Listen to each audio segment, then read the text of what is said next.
Hello दोस्तों, general studies में आप सभी का स्वागत है।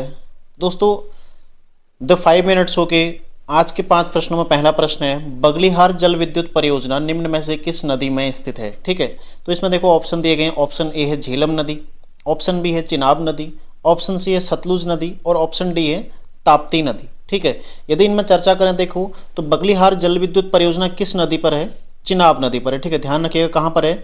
J&K यानी कि जम्मू कश्मीर में। ठीक है, चिनाब नदी पर है बगलिहार जल विद्युत परियोजना। यदि अन्य परियोजनाओं की जम्मू कश्मीर से संबंधित अन्य परियोजनाओं की चर्चा करें, क्योंकि यहाँ से जो परियोजनाएं हैं लगातार पूछी जाती हैं। ठीक है, इसमें देखो सबसे पहली है एक तुलबुल परियोजना। ठीक है, तुलबुल पहले पूछी गई है, तुलबुल जो कि किस नदी पर है? झेलम नदी पर है। ठीक है, झेलम नदी पर है तुलबुल परियोजना, ये ध्यान रखिएगा आप लोग। दूसरा देखो एक दुलहस्ती। ठीक है, दुलहस्ती ये भी पहले पूछी गई है। ठीक है, दोनों परियोजनाएं पहले पूछी गई, तो दुलहस्ती किस में है?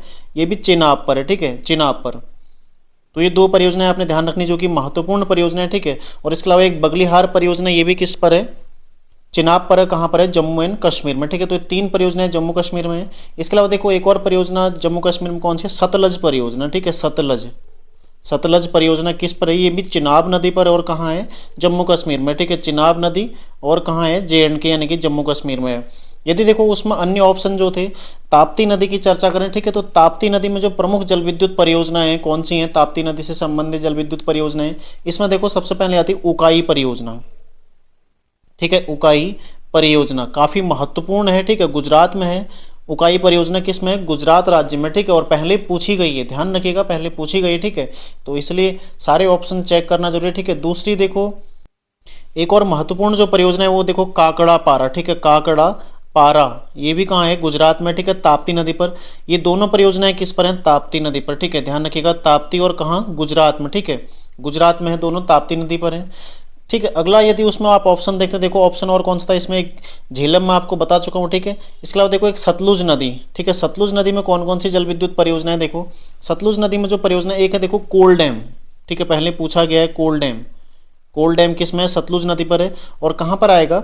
हिमाचल प्रदेश में आएगा। ठीक है, इसके अलावा देखो इसमें एक और जल विद्युत परियोजना नाथपा झांकरी। ठीक है, नाथपा झांकरी ये भी पहले पूछी गई। ठीक है, नाथपा झांकरी। यहाँ की जो परियोजना है, इन जो 5 नदियों में जो परियोजनाएं बनी यहीं से ज़्यादातर परियोजनाएं पूछी जाती हैं। ठीक है, जो पहले इन्हीं में ज़्यादातर परियोजनाएं पूछी गई हैं। और एक जो भारत का सबसे बड़ा डैम है, ठीक है, भाखड़ा नागल, भाखड़ा नागल। ठीक है, ये भी किस में है?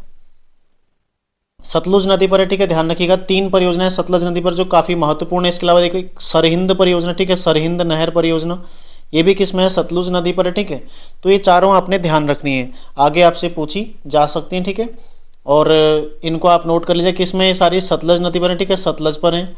अब देखते हैं देखो अगला प्रश्न। आज का पहला प्रश्न हमारा कंप्लीट होता है, सारी परियोजनाएं जो है हमारी रिवीजन हो चुकी हैं। ठीक है, अगला प्रश्न देखो, अगला प्रश्न है प्रश्न संख्या 2 है। देखो वर्ष 2011 की जनगणना के अनुसार किस राज्य का लिंगानुपात सबसे कम है? ठीक है, तो जनगणना से भी लगातार प्रश्न आता है। ठीक है, तो देखो सबसे कम किस राज्य का लिंगानुपात है? यहाँ पर जो ऑप्शन दिए गए उसमें हरियाणा। ठीक है, हरियाणा राज्य का लिंगानुपात सबसे कम है। ठीक है, और कितना है यदि पूछता है तो 879। ठीक है, 879 के साथ सबसे कम हरियाणा। यदि आपसे पूछता है देखो सर्वाधिक लिंगानुपात, ठीक है, देखो सर्वाधिक लिंगानुपात किसका है? सर्वाधिक में आ जाएगा केरल। ठीक है, सर्वाधिक है केरल का लिंगानुपात। ठीक है, लिंगानुपात में देखो केरल। ठीक है, यदि आप लिंगानुपात, ठीक है, लिंगानुपात है। इसके अलावा देखो साक्षरता, सर्वाधिक साक्षरता में भी कौन है? केरल। ठीक है, सबसे पहले नंबर पर है। लिंगानुपात में केरल सबसे ऊपर है। ठीक है, ध्यान रखिएगा। और इसके अलावा यदि देखो आप बिहार, उसमें एक ऑप्शन दिया गया था जनघनत्व की बात करें। ठीक है, सर्वाधिक जनघनत्व कहाँ है? सर्वाधिक जनघनत्व, ठीक है, जनघनत्व कहाँ है? बिहार में है। ठीक है, ध्यान रखिएगा सर्वाधिक जनघनत्व कहाँ है? बिहार। बिहार का कितना है? 1106। ठीक है, ध्यान रखिएगा। इसके अलावा देखो यदि चर्चा करें जो उसमें उत्तर प्रदेश ऑप्शन दिया गया था। ठीक है, सर्वाधिक जनसंख्या कहाँ की है? सर्वाधिक जनसंख्या, ठीक है, सर्वाधिक जनसंख्या किस राज्य की है? ये हो जाएगी यूपी की। ठीक है, ध्यान रखिएगा यूपी की जनसंख्या क्या है? सर्वाधिक है। ठीक है, इसके अलावा जो उसमें अन्य ऑप्शन दिए गए हैं, न्यूनतम जनसंख्या वाला जिला राज्य कौन सा? ठीक है, न्यूनतम जनसंख्या। ठीक है, जहाँ पर न्यूनतम जनसंख्या यानी कि पॉपुलेशन है, कौन सा राज्य है? ये हो जाएगा देखो सिक्किम। ठीक है, सिक्किम हो जाएगा जहाँ पर न्यूनतम जनसंख्या है जिस राज्य की। ठीक है। सर्वाधिक वाला उत्तर प्रदेश में आपको पहले बता चुका हूँ, ठीक है। इसके अलावा देखो सर्वाधिक दशकीय वृद्धि दर जो परसेंटेज के हिसाब से है, ठीक है, सर्वाधिक दशकीय वृद्धि दर कहाँ है, मेघालय, ठीक है। सर्वाधिक जो दशकीय वृद्धि दर है, ठीक है, सर्वाधिक दशकीय कहाँ की हो जाएगी, मेघालय की, ठीक है, मेघालय, मेघालय, ठीक है, ध्यान रखिएगा, पूछा गया है पहले और ये पूछा जाएगा, ठीक है, मेघालय में। और यदि न्यूनतम दशकीय वृद्धि दर देखें, ठीक है, न्यूनतम दशकीय वृद्धि दर यदि देखें, न्यूनतम, न्यूनतम कहाँ की है, देखो नागालैंड की, ठीक है, नागालैंड, नागालैंड जो कि माइनस में रहा है, माइनस कितनी है, -0.6। यदि आप राज्य में देखते हैं उत्तराखंड में, तो उत्तराखंड में भी पौड़ी और अल्मोड़ा जिले की वृद्धि दर कितनी है, माइनस में रही है, ठीक है। और यदि राष्ट्रीय स्तर पर देखें तो नागालैंड राज्य की जनसंख्या वृद्धि दर क्या है, माइनस में रही है। तो ध्यान रखिएगा ये सारे फैक्ट जनसंख्या से संबंधित। तो इस प्रकार जो प्रश्न संख्या 2 है उसका सही आंसर क्या हो जाएगा, जनगणना के अनुसार किस राज्य का लिंगानुपात सबसे कम है, हरियाणा का है, ठीक है। अगला प्रश्न है, देखो प्रश्न संख्या 3, निम्नलिखित में से किन वर्ष युग्मों में प्रथम पंचवर्षीय योजना संचालित रही थी।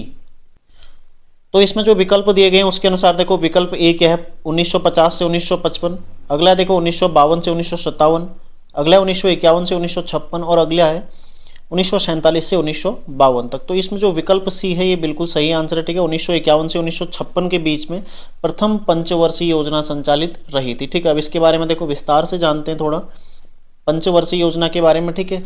तो पहली पंचवर्षीय योजना जो शुरू हुई थी 1951 से, ठीक है, 1956। सबसे पहले तो किस मॉडल पर आधारित थी, हेराल्ड डोमर मॉडल पर, ठीक है, हेराल्ड, ध्यान रखिएगा, ठीक है, हेराल्ड डोमर मॉडल, ठीक है, इस मॉडल पर ये आधारित थी, ठीक है, मतलब इनके द्वारा इसको मॉडल किया गया था, ठीक है, ध्यान रखिएगा। और साथ ही देखो इसमें कृषि को प्राथमिकता दी गई थी, ठीक है, कृषि को प्राथमिकता इसमें दी गई थी, ठीक है, ध्यान रखिएगा, ठीक है। पूछा जा सकता है कि प्रथम पंचवर्षीय योजना में किसे प्राथमिकता दी गई थी, ठीक है, तो किसको दी गई थी, कृषि को प्राथमिकता दी गई थी, ठीक है। इसके अलावा यदि इसमें आप अन्य चीज़ें देखते हैं तो देखो राष्ट्रीय आय में कुल कितनी वृद्धि हुई थी इस दौरान, 18%, ठीक है, जो प्रथम पंचवर्षीय योजना के दौरान 18% वृद्धि राष्ट्रीय आय में और प्रति व्यक्ति आय में 11% वृद्धि दर्ज की गई थी, ठीक है। तो पूछा जा सकता है इसमें। और इस काल में जो प्रमुख नदी घाटी परियोजनाएं बनी है, ठीक है, भाखड़ा नागल परियोजना है, व्यास परियोजना है, दामोदर नदी घाटी परियोजना है, ये सब इसी काल में बनाई गई हैं, ठीक है। यदि आप द्वितीय पंचवर्षीय योजना देखते हैं तो वो किस पर आधारित थी, पीसी महालनोबिस मॉडल पर, ठीक है, पीसी महालनोबिस, ठीक है, पीसी महालनोबिस, ठीक है, इस मॉडल पर ये आधारित थी, ध्यान रखिएगा, ठीक है। तो आप लोग यदि देखो आप लोग मुझे इस बात से अवगत करा दीजिएगा कि आपको पीडीएफ उपलब्ध होता है या नहीं होता है लिंक के माध्यम से, ठीक है, लिंक मैं आपको दिया रहता हूँ, ठीक है। तो आप लोग उससे यदि लेते हैं तो मुझे अवगत करा दिया करो, ठीक है, कमेंट वगैरह करके। यदि नहीं आपको प्राप्त हो पा रहा है तो कमेंट करके आप लोग जरूर बताइएगा कि आपको प्राप्त नहीं हो पा रहा है, ठीक है। देखो अगला प्रश्न हम देखते हैं, प्रश्न संख्या 4। देखो प्रश्न संख्या 4 है, निम्नांकित में कौन सा रक्त समूह सर्वग्रहता रक्त समूह है, ठीक है। सर्वग्रहता यानी कि जो हर किसी से प्राप्त कर सकता है, ठीक है, सर्वग्राही या फिर सर्वग्रहता, ठीक है। तो कौन सा रक्त समूह है, देखो ए बी, ठीक है, ऑप्शन सी इसका बिल्कुल सही आंसर है, ठीक है, ए बी।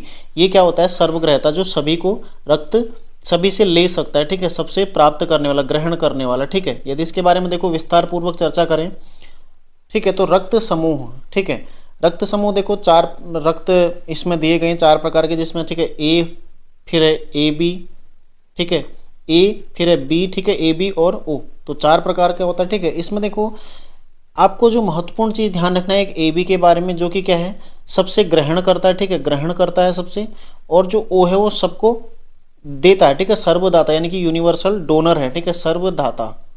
तो इस तरह के क्वेश्चन पहले पूछे गए हैं, यूकेपीएससी और यूके ट्रिपल एससी दोनों ने इस तरह के क्वेश्चन पूछे हैं, ठीक है, ध्यान रखिएगा। तो ये आपने ध्यान रखना है, ठीक है। तो ए बी और ओ 4 प्रकार का है, ठीक है, और जो ए बी है वो ग्रहण करता है, सबसे कर सकता है, ठीक है, और जो ओ है वो सबको दे सकता है, ठीक है, तो ध्यान रखिएगा। अब देखते हैं, देखो आज का लास्ट प्रश्न है,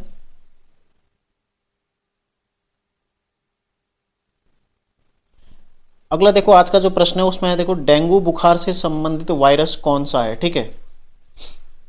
तो इसमें कुछ वायरस के नाम दिए गए, देखो HIV, अरबो, वेरिओला या फिर वेरीसेला, ठीक है। तो इसमें जो सही आंसर है इसका अरबो वायरस, ठीक है, अरबो वायरस जो है ये डेंगू बुखार से संबंधित वायरस है, ठीक है। अब जानते हैं इसके बारे में थोड़ा विस्तार से देखते हैं, देखो ठीक है। डेंगू बुखार या फिर डेंगू ज्वर, ठीक है, इसको क्या बोलते हैं, हड्डी तोड़ बुखार भी इसको कहा जाता है, ध्यान रखिएगा, ठीक है। और अरबो वायरस क्या है, इसके विषाणु का नाम है। इसके अलावा जो हमने इसमें ऑप्शन दिया था HIV, ठीक है, HIV किसका है, एड्स का, ठीक है, एड्स का है। HIV जो वायरस है एड्स से संबंधित है, ठीक है। और एड्स में क्या होता है, रोग प्रतिरोधक क्षमता नष्ट हो जाती है, ठीक है, ध्यान रखिएगा। इसके अलावा जो उसमें तीसरा ऑप्शन दिया गया था, ठीक है, वेरियोला वायरस, वेरियोला, ठीक है, वेरियोला, ये किसका वायरस है, चेचक का, ठीक है, चेचक का वायरस है वेरियोला, ध्यान रखिएगा। और इसके अलावा जो उसमें ऑप्शन दिया गया था एक और, कौन सा था, वेरीसेला वायरस, ठीक है, वेरीसेला, वेरीसेला, ठीक है, ये किससे संबंधित है, छोटी माता, ठीक है, छोटी माता, इससे संबंधित, ठीक है, वेरीसेला वायरस, ध्यान रखिएगा आप लोग। तो आज के प्रश्न देखो, आज के पांचों प्रश्न कंप्लीट हो चुके हैं, ठीक है, यही आज के प्रश्न है। इसका PDF आप लोगों को मिल जाएगा, आप लोग नीचे जो डिस्क्रिप्शन में लिंक दिया गया है वहाँ से इसका PDF प्राप्त कर सकते हैं, ठीक है। तो आप लोग PDF निकालते रहेगा, क्योंकि देखो जब आप महीने के एंड में देखेंगे आपके पास कम से कम 150 प्रश्नों का एक सेट तैयार हो चुका होगा, ठीक है। क्योंकि ये क्लास मैं आपको रोजाना दूंगा, शाम को 9 बजे के आसपास रोजाना ये क्लास आपको मिलने वाली है, तो आप लोगों के लिए ही फायदेमंद है, ठीक है। तो आप लोग प्रैक्टिस सेट की तरह ही आप इसको लास्ट में अपना प्रैक्टिस कर सकते हैं, ठीक है, और अपना स्कोर भी चेक कर सकते हैं, क्योंकि महत्वपूर्ण प्रश्न ही मैं इसमें लेकर आ रहा हूँ। और आगे भी प्रयास यही रहेगा कि काफ़ी इंपॉर्टेंट जो प्रश्न है, ठीक है, इसके माध्यम से आपको पूरा टॉपिक के बारे में जानकारी प्रदान करने का मैं प्रयास करता हूँ, ठीक है। यदि आपको सीरीज अच्छी लगती है दोस्तों, लाइक जरूर करें और कमेंट जरूर करें अपना, ठीक है। तो मुझे प्रोत्साहित करने के लिए कमेंट आप लोगों का अति आवश्यक है, ठीक है। तो मिलते हैं नेक्स्ट क्लास में, तैयारी आप लोग करते रहिए, धन्यवाद।